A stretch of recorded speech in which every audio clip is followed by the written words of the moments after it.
Somebody asked me to do that. Yo, Darious Britt here, and today I am reviewing The Black Hole. And as usual, if you haven't watched it yet, then you should watch that before you watch this, because I tend to spoil shit. If you haven't seen it yet, I'll leave a link in the description section so you can check it out and be cool like me and the other 17 million plus people who've already seen it. So the short is about 2 minutes and 49 seconds-ish, all said and done. It was directed by a guy named Philip Sansom and Ali. Or Oily or Ali. We'll just go with Ali. I think that's how you say it. So Phil's made 2 other shorts, one called Archaeology and the other one called One Man's Lost. That's all I could really find on him. And as far as Ali, I haven't really seen anything else from that guy or that girl, that person.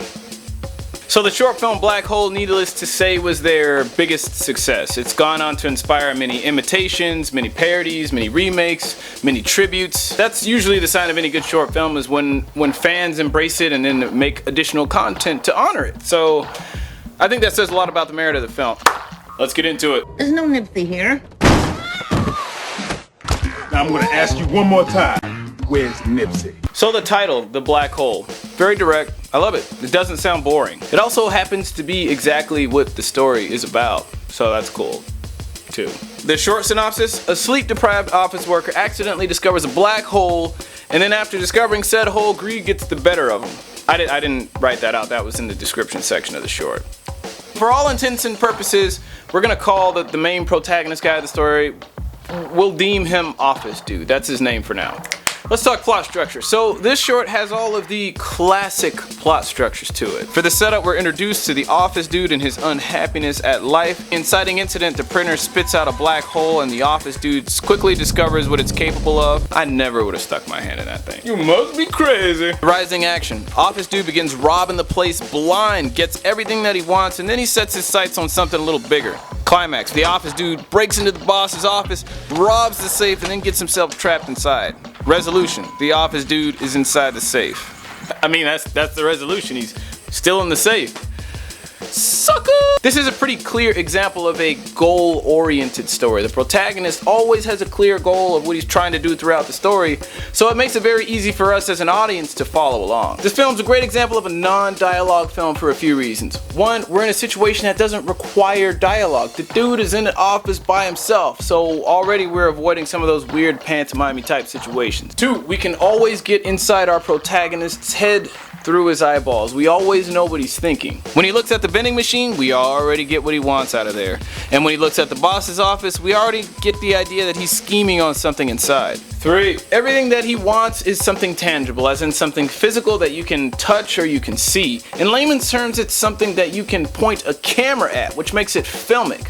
That's a pretty big deal. It's really hard to make a non-dialogue film about stuff you can't point a camera at. Booyah! All the main ingredients you need for a good non-dialogue film right there. Let's talk colors. The color palette is consistent throughout the entire film. We see mostly variations of blue and some green. We see blue in the office chairs, the paint on the walls, the floor in the boss's office. The film overall has a cool bluish color grade to it. Everything also seems to be a tad desaturated for effect. Notice the color red has been way more desaturated than any other color in the film. If red were as bright and vibrant as it usually is, that would be a little distracting, considering it's quite a bit of a contrast from everything else. Let's talk shots. So I love the depth that we get in most of the shots in this film. The office is either a really great location they found, or it was completely built on a soundstage. But there's enough space to really get the actor away from the walls so we can get some depth in there. If you don't believe how much of a difference this makes, then let's look at one shot from one of the remakes that doesn't have any depth in it.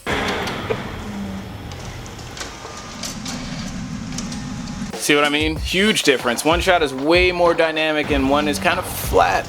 I like a few of the push-ins like this one of the office dude when he walks up to the vending machine. It really gives you a sense of momentum. Disclaimer, I am in no way promoting deeper thought about this film and its assumptions about the human condition, now that we got that out of the way. Although the short is very entertaining, obviously, it also has some thematic substance to it. It's kind of a cautionary tale about human greed. If given the power to take whatever you wanted and there was nobody around to judge your decisions, what would you do? This guy would obviously rob the place blind. Not saying that everybody would do it, but I know a few people in my social circles who would probably do the same thing. Just saying. So this is the last thing I'll say and I'll shut up, I promise. The premise is so simple. Bored guy at job discovers black hole, we see what he does with it. That's it.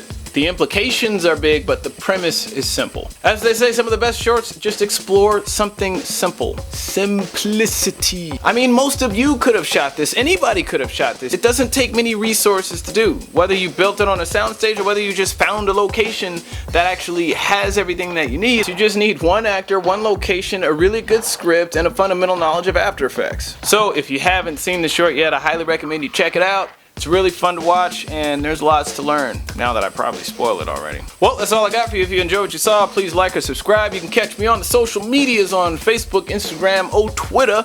You can also check out my second YouTube channel, Darious Britt, where I chronicle my adventures with my first feature-length film, Unsound, life casting, film fest vlogs, etc., etc. And yeah, I do believe that's it. D-Britt out.